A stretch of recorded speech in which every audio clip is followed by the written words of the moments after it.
Welcome back to Unrendered, our first program for 2012. My guest is the Prime Minister Simmons and the Grenadines, Dr. the Honorable Ralph E. Gonsalves. Dr. Gonsalves, our final segment of this special edition, part 2. I said we're going to talk about the health of the ULP, but let's hold that for a little bit. The issue of crime. We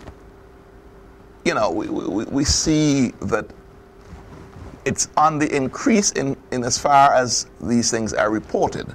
I don't know if the empirical data will actually support that crime has actually increased. I don't know. I don't want to get carried away, with the emotional side of this thing.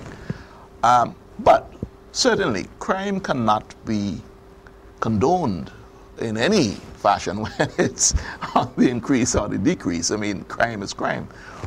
What? Let's put it in context of your budget. Are there any provisions within your budget that speak to you addressing or taking a tougher position on crime? Undoubtedly. There are a number of measures and innovations and strengthening of the existing infrastructure.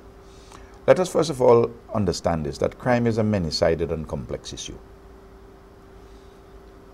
The issue of crime, the causes of crimes, is a complex matter. The simplistic economistic argument about causation for crime is that the economy is doing bad, so crime is in the increase. That's not. There's nowhere in the world that is the case, and our own data show that not to be the case. Right. Parenting is a problem. We peer group issues, the culture of crime in certain areas, gangs, the question of drugs. I've just given snippets, so you see that it's a complex issue. Yes. On the front line, you have the police, you have the judiciary, you have the prisons, you have the legislative framework. These are important areas to help to manage the issue of crime, because the solution of it is not coming from the policing only to the extent that those who go to crimes as a matter of choice, they have to consider the risk of being caught, right. And therefore more efficient police force helps to reduce it to that extent. And then of course the rate of convictions is another thing. Therefore, you have to have the laws, you have to have the prosecutors, you have to have courts which are strong on these issues. We have about, in the police, if you deal with the police, the Coast Guard, and the fire, nearly 1,000 persons. That's a significant number.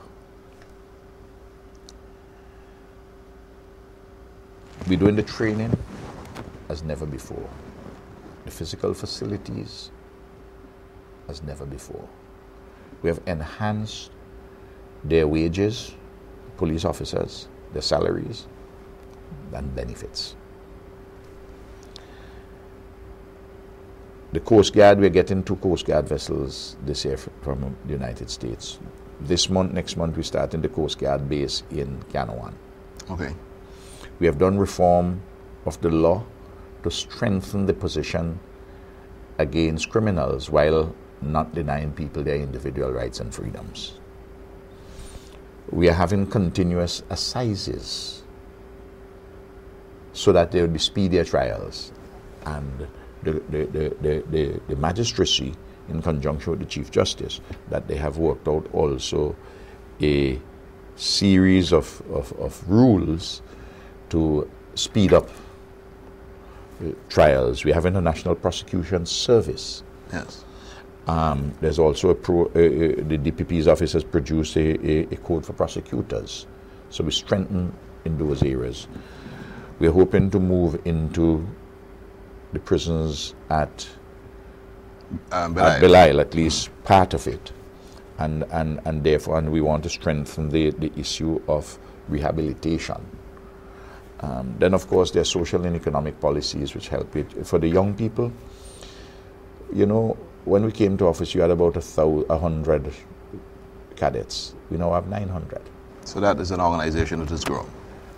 It has a Marine wing. Yes. Our aim is to have every person at school, primary and secondary, in some disciplined organization, because the evidence suggests that when people are in disciplined organizations, they tend not to go to activities. In fairness to the opposition leader, Adam Eustace, he has been pushing that point when he talks about the social charter, if you want, for St. Vincent.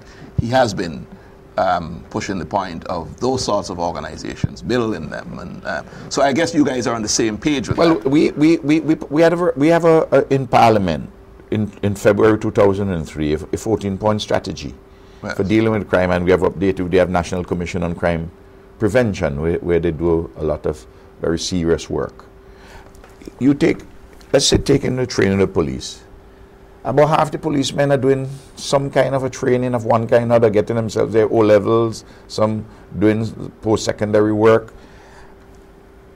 This year, I'm going to see to it that we have a protocol worked out between the community college and the police training school, so that police officers would have a channel where they can go and begin to do their associate degrees in one subject or the other, and let the police training school be something more than just to train the recruits for 6 months. Right. And so on and so forth. We do a lot of cooperation with international agencies. We have to work with the RSS. I mean, we contribute to the RSS $1.4 million a year. That's the sum, as I recall it straight off the top of my head. For our contribution, you notice how we have been dealing with.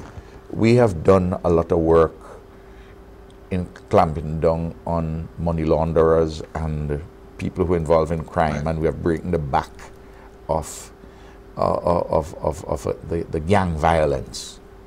Right. So we're making some progress. There's some progress. Now let's go straight to but that is a complex issue. I accept that. Let's go straight to the issue of the health of the ULP before we run out of time. We are healthy. What's coming down the pipe with the ULP? Is there going to be a leadership convention anytime soon? In the last occasion, there was one. I was elected unopposed. Okay, so that's the convention of 2011. Yes. So that I have it every year. Every 2 years. Every 2 years. Every 2 years for leadership. I'm making sure that I provide opportunities for the younger persons inside of the ULP to build the next level of leadership, the next generation of leaders in the party. Right. So you've got some succession planning going on. We have succession planning going on. I'm not talking about an individual. I'm talking about a process. Right. The ULP is very resilient. The ULP has a very strong base. The ULP, as you notice, that we have built our radio station to have quite a listenership star. Our party groups, our constituency groups are working. There's unevenness, obviously. You'll have some better than others. We have a lot of good camaraderie inside of the party. Right. And I think so by and large, you think you're healthy. We are healthy. Just one point on the issue of, because a lot of political parties are judged based on how corrupt individual members might be. On the this index, the Corruption Perception Index. Transparency. Yes. International Transparency publishes that. St. Vincent for 2011 was number 36. I think. Yes, out of 180 odd countries. 180 something countries. And we were I think either second. But Barbados was higher than us. And maybe St. Lucia too. No, marginally. I think St. Lucia was marginally high. The point is this a good? Is this? Has it gone up some points? Well, first of all, it's perception. Right. I would say that index has given us a good score, a reasonable score. I do not always take these international rankings too seriously, positive or negatively. I look to them more as a trend. Right. So if you are in the mid-30s, it's the kind of thing you could easily be 20. Right. So we're trending in the right way. We're trending in the right way. Prime Minister, we're at the end of the program, sadly. We've had a long spell, yes, close to a marathon. Thank you for coming. Thank you very much. Good luck with your budget tomorrow. Thank you. And let's have you back here sometime. Thank you. Thanks a lot. This has been a special edition of Unrendered. My guest was the Prime Minister of St. Vincent and the Grenadines, Dr. the Honorable Ralph E. Gonsalves. Jomo Thomas is up next with Plain Talk.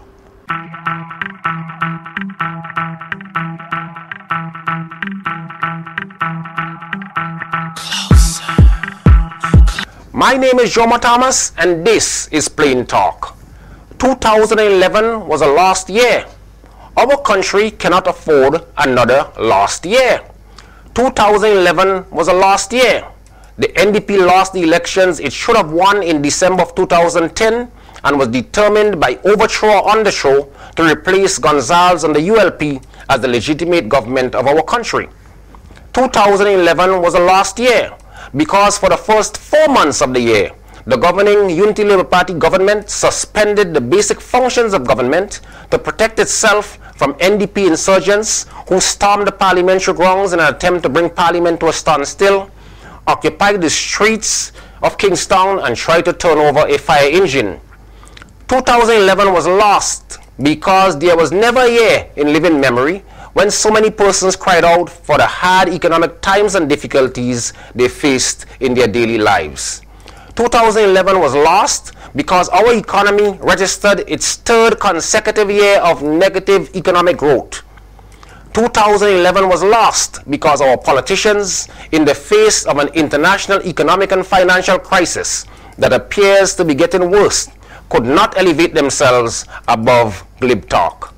The year that just ended was lost because the political elite placed their personal and party interests ahead of our nation. 2011 was a lost year. We cannot afford to lose 2012.